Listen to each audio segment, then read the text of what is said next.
une semaine brésilienne, les cheveux Schlaveux, suivi des samedis du parc et tout de suite l'exposition de Dietrich.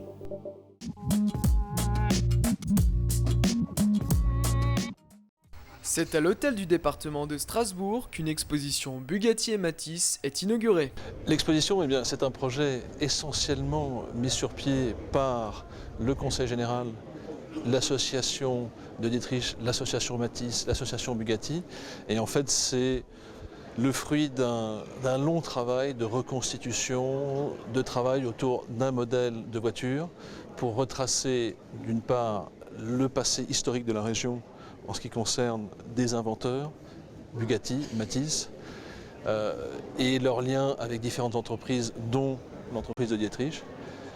Et c'est en fait aussi pour revaloriser et mettre en valeur le patrimoine industriel historique, et puis peut-être donner le goût de l'aventure industrielle aussi aux générations un peu plus jeunes.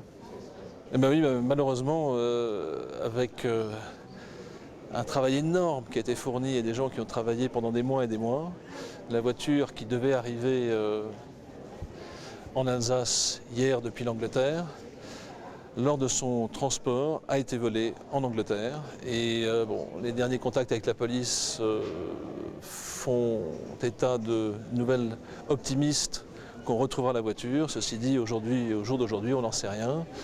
Et c'est un peu regrettable de voir tant d'années d'efforts et de travail et en plus aussi toute la bonne volonté qu'ont mis beaucoup de gens et le soutien du Conseil général ne pas être concrétisé aujourd'hui par la voiture.